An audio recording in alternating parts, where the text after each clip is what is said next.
Our video today is going to explore some volume and surface area application problems. As we work through these problems, I strongly recommend that you have your formula sheet that was provided for you on Canvas. While I will not be looking at that formula sheet as I work through these problems, I will be referring back to formulas on those, and it might be helpful to have them in front of you. I also will give some strategies so that you don't have to necessarily be totally dependent on those formulas. The first problem we're going to look at doesn't give us a diagram. We're just given a context and we have to sort of create the diagram and think about where we need to go from there. So we have a water reservoir. It has a rectangular base. And so I always like to start by just drawing myself a picture. So I have a rectangular base. It's 30 meters by 40 meters. And vertical walls that are 15 meters high. And obviously not drawn to scale, since my 15 and my 30 do not look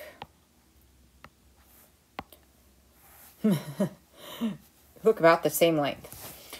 So we have our rectangular prism shape here. So this is a rectangular prism, in case you're looking at your sheet.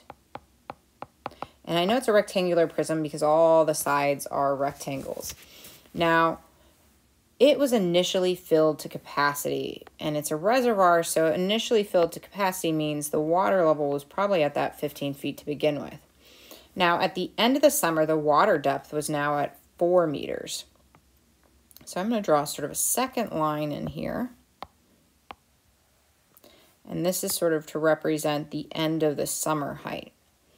And so that was at 4 meters, which means all that part that emptied out, if this whole height was 15, there's only 4 meters left. That was 11 meters of water that got lost. So we're being asked how much water was used. Used means we want to focus on that 11 meters. We want to focus on the air that's left in this reservoir. Well, for a rectangular prism, we're looking for volume. The volume of a rectangular prism is our length times our width times our height. Sometimes you'll hear some of these dimensions referred to as depth, but I like length times width times height. You could also think of it as your base, the area of your base, times the height. And this is a really helpful way of thinking of the formula because all prisms have that volume formula. All right, so in this case, our area of our base would be that 30 times 40. That's the rectangle of the bottom right here.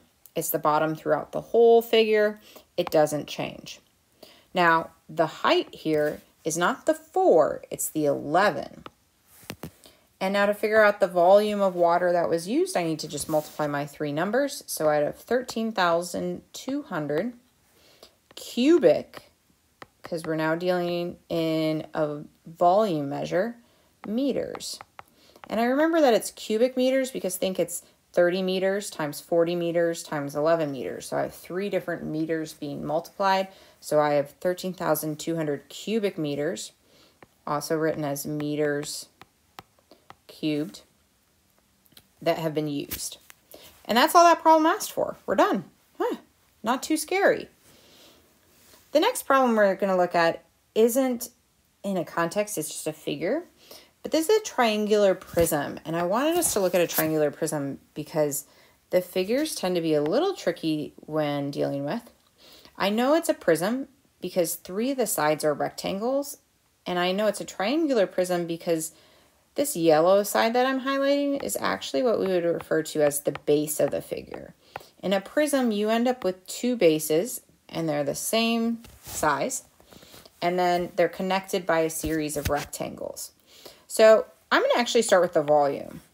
So volume, as we said earlier, of any prism is the area of your base times your height. Well, in this case, my base is a triangle. And as we learned in an earlier video, the area of a triangle would be 1/2 height times base. Well, in this case, 3 and 4 would be the height and the base. So 3 times 4. And the height of my three-dimensional figure, oops, I forgot my T there, is really the distance between the bases. Between the bases is another way to think about that term. And that's 11. 12, half of 12 is 6 times 11.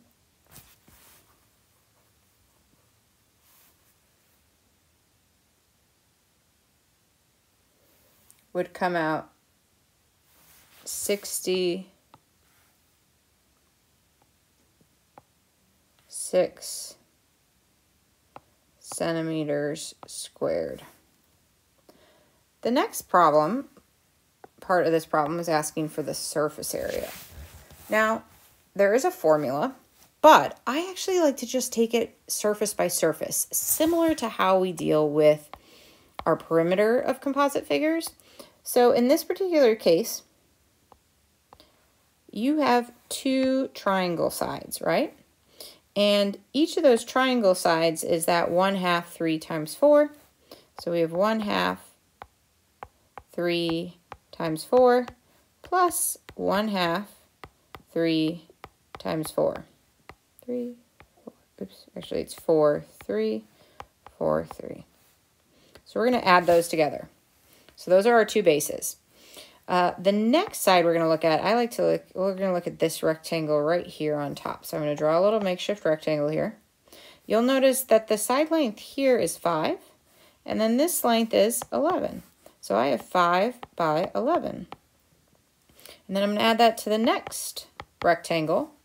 So let's look at the bottom one, this one down here, and notice it's 4 by 11. So I'm going to add 4 times 11. And then last but not least is this little rectangle here. And you might be going, well, what is this side length? Well, it's a rectangle, so it's 11. So I have a 3 by 11 rectangle here. And I have my prism, my rectangular sides, my two bases. And with surface area, I just need to add all these values together. And I should get 144 square centimeters. And I just realized I made a mistake on my earlier problem. Mistakes happen to all of us. I was going and writing my units for surface area, which is an area unit. So that's why I have squared centimeters. And I realized that I did the wrong unit for my volume problem after emphasizing it so much on the previous problem. See, it happens to us all. So this actually shouldn't be square centimeters. It should be cubic centimeters. So I'm going to go fix my units really quick. Hopefully this sort of gives you a really, basic introduction of some three-dimensional figure problems. You're going to get to try some on your own, and hopefully by the end you'll have a greater understanding of how to apply and use volume and surface area.